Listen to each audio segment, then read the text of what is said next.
welcome to the Core Connection.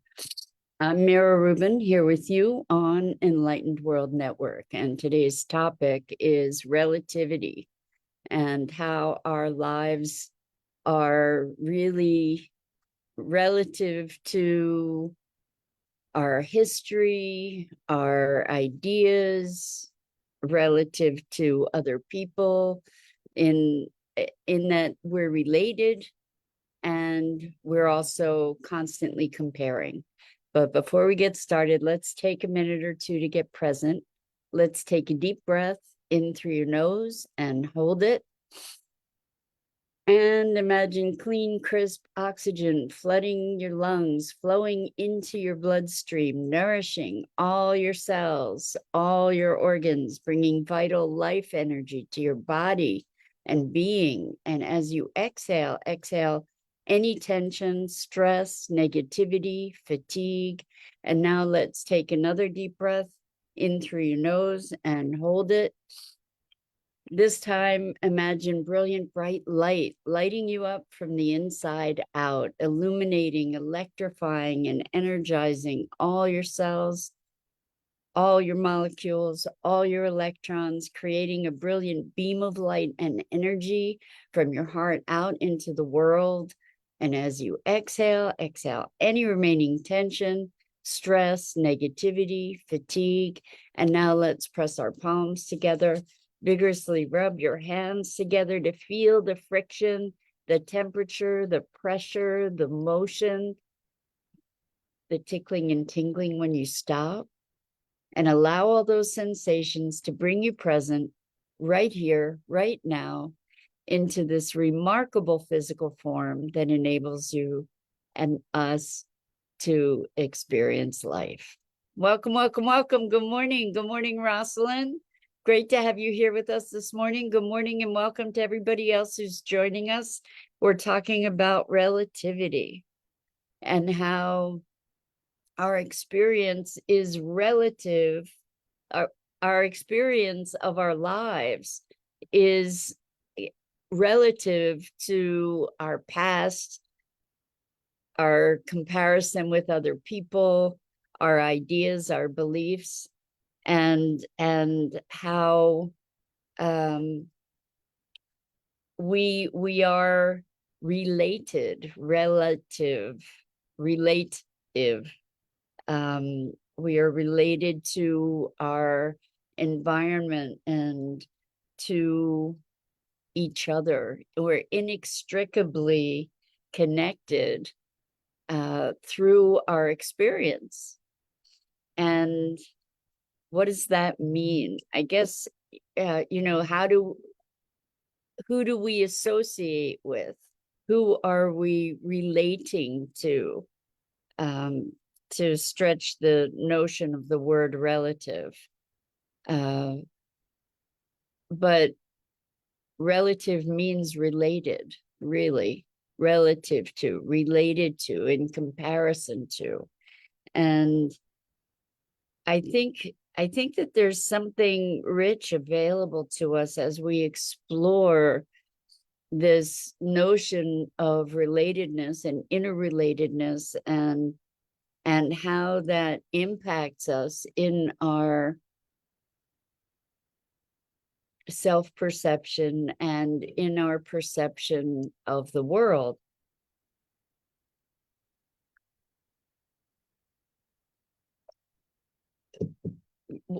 I think it's very easy to feel isolated. And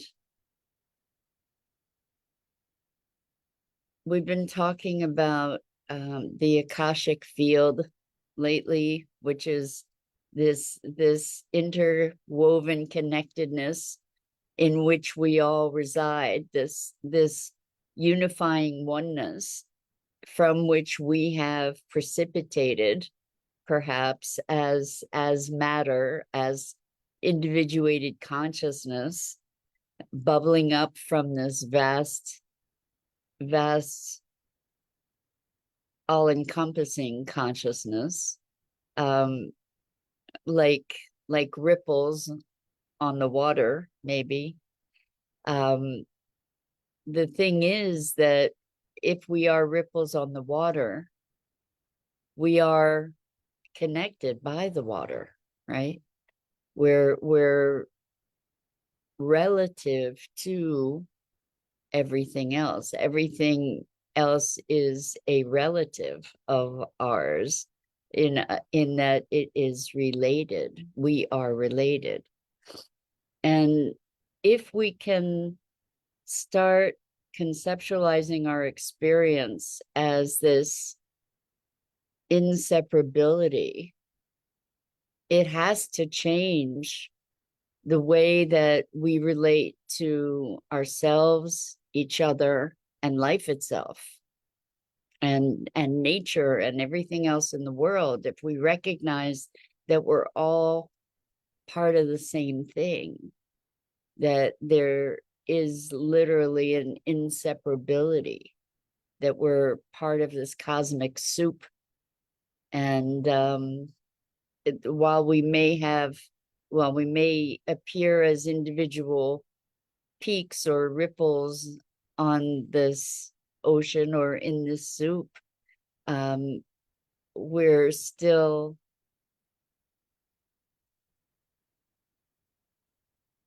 part of it. It's part of us. We're all connected. And that maybe the individuation that we see is really an illusion. We're all the same stuff, just different configurations of the same stuff, different crystallizations. I've been sharing that I've been reading the book Science and the Akashic Field. And it's so interesting how really what science is about is trying to explain what's going on here, right? How do things work? And they were talking about how there is this field of information, and I love the way that they express this. IN hyphen formation, in formation. So information precipitating form. And this field of energy that then in which vortexes emerge, and as these vortexes of energy emerge, they become more dense and essentially precipitate form in all kinds of configurations, form, consciousness, whatever. That all these varied manifestations. And it's a very, very rich exercise to allow yourself to dive into this concept, to start feeling into it. It's so different from the way that we typically view life and typically view ourselves in the context of the world.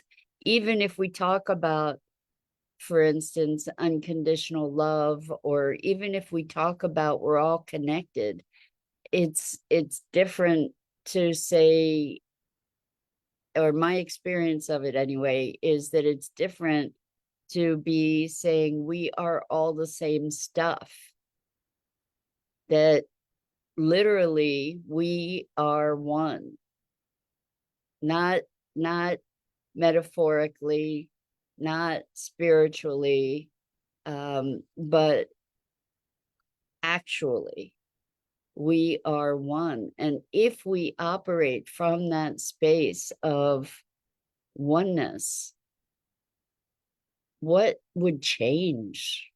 What would change?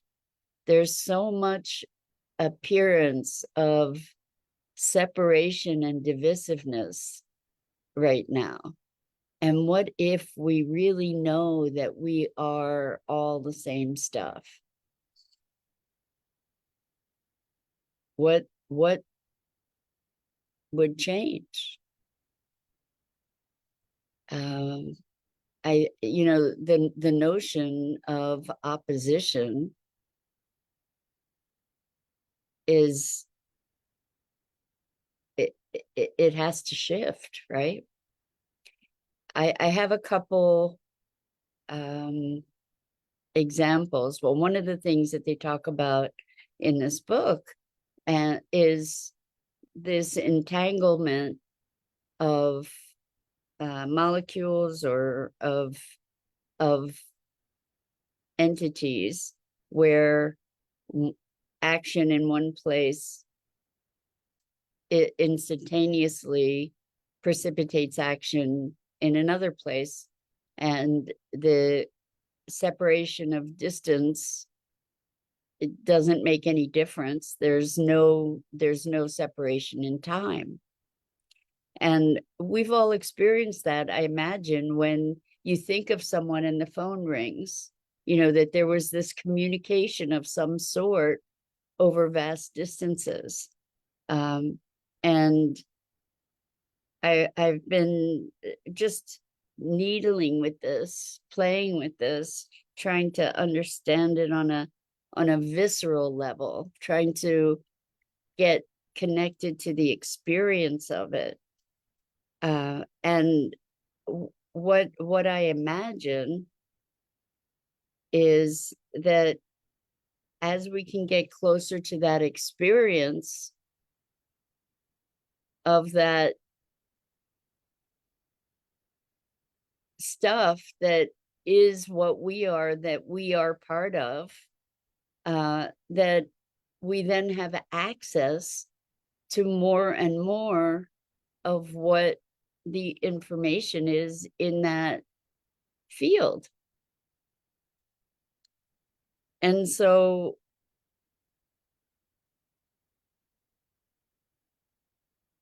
I started talking about relativity, but maybe I should have talked about relatedness and inseparability, because if indeed, and it just makes more and more sense to me. I mean, it's something that I've known, but I'm knowing more deeply, or that I've believed and experienced on different levels. But if we are all really truly this field,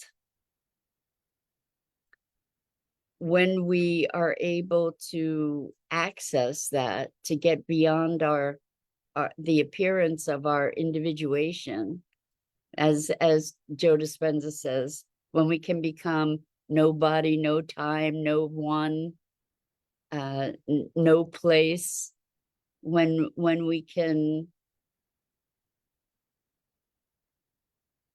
Another way of thinking of that actually is to become everyone, all time, all place. Uh, I think it's the same either way. That when we can presence ourselves more fully to that, then anything is possible. Anything is possible. And we could pull things from the ether because we are the ether. That we could inhabit different forms, that we could be in multiple places at the same time, that we could travel unbounded through time and space and consciousness to any different coordinate in time or space, because we are all of it. It's a mind-bending exercise to play with, really. This relativity. So part of it is, okay, this is whatever this physical form is that I occupy. or that I perceive myself to be. I don't even know the right words, but this, the consciousness that we are extends, isn't bound by this physical form. Um, so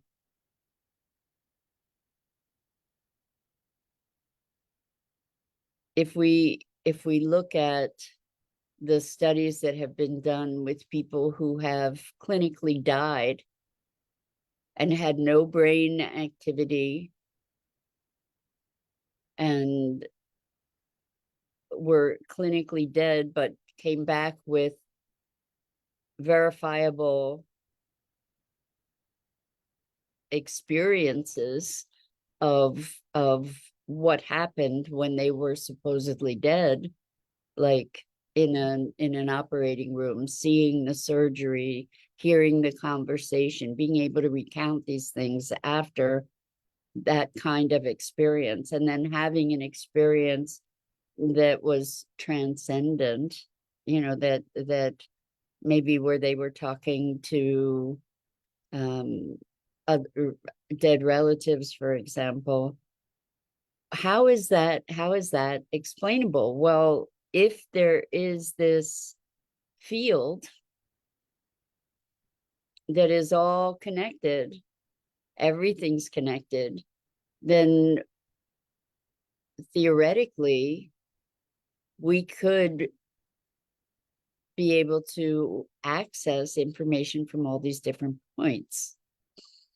And so when we go to this notion of our experience, our access, our experience of life and our access to this greater field is relative to our own conceptualization, I think.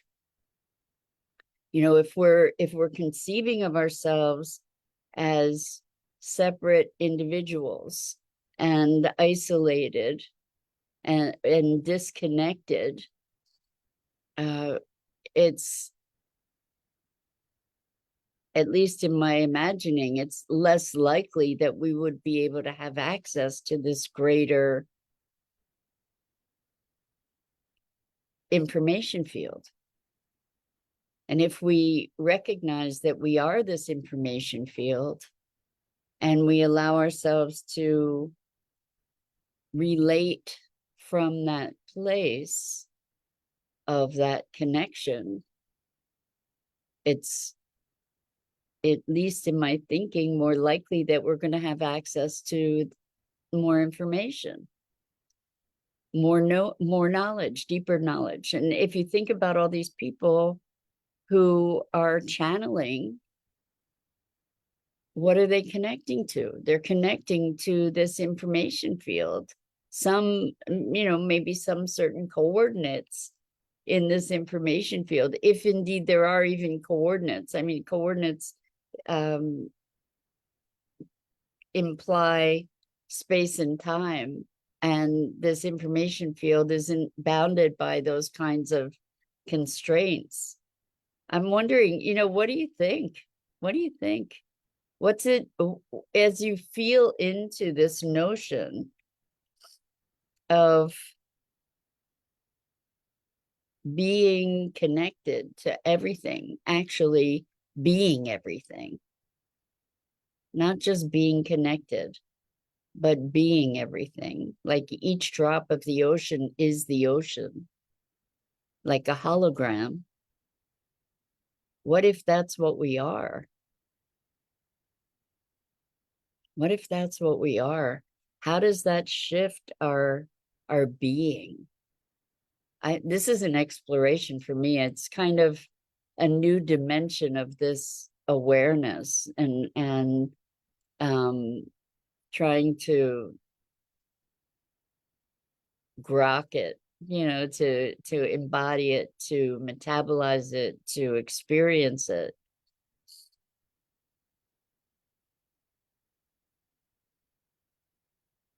I love that science is validating this notion that is the foundation of spiritual and mystical traditions throughout, across the board, that there's this one thing that from which everything emerges and returns to ashes, dust to dust kind of thing. But we're all of it. So Rosalind, thank you so much for chiming in. I really appreciate that. Rosalind says, I experience it in meditation but trying to explain it like words cannot capture it. Yeah, yeah. I did read this description. I was thinking of reading it today, but I don't have the book right here. But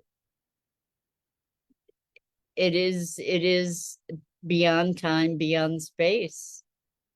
The pregnant void, the vast full emptiness, right? And being present to that, there's the transcendence of the limited articulated form, right? And access to this other dimension. So when we are the field, when we have the experience of that boundlessness and that wholeness, that infinitude,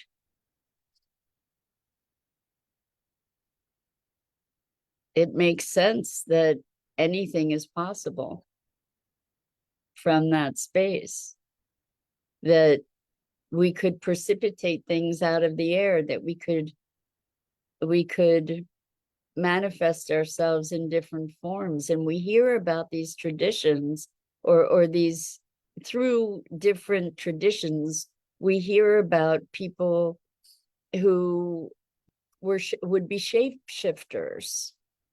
We hear about people who would appear at multiple places at the same time, or who would disappear from one place and reappear at another instantaneously. We hear these stories and have believed them to be fabrication. But if we are the field, if we really truly are present to that, that is the essence. That is not just the essence, but the totality of what we are. That there's a level of consciousness where it makes sense that any of those things could happen. Any of those things could be true. That it's not necessarily just folklore, where it's possible to be a shapeshifter because our shape is relative.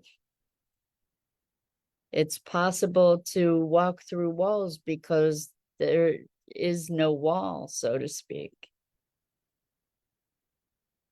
And this has always fascinated me, that as long as I can remember, I've known somewhere deep inside that this is possible. And to have a scientific explanation, or something that I can extrapolate this from, based in science, is just really exciting. Really, really exciting. So anyway, I invite you to go down the rabbit hole with me on this, because I think there's unbounded possibility available to us as we do. So anyway, that's it for today. I'm Mira Rubin. This is the Core Connection, and I go live each weekday morning at 9 a.m. Eastern. and on the Enlightened World Network Facebook page, YouTube channel, and my Facebook page. And I invite you to like and follow the Facebook page and the YouTube channel for me and Enlightened World Network. The links are in the description. And as always, I just so appreciate you and appreciate the opportunity to be having these morning musings together. I just, it lights me up, and I'm just so deeply grateful. So until next time, so much love to you.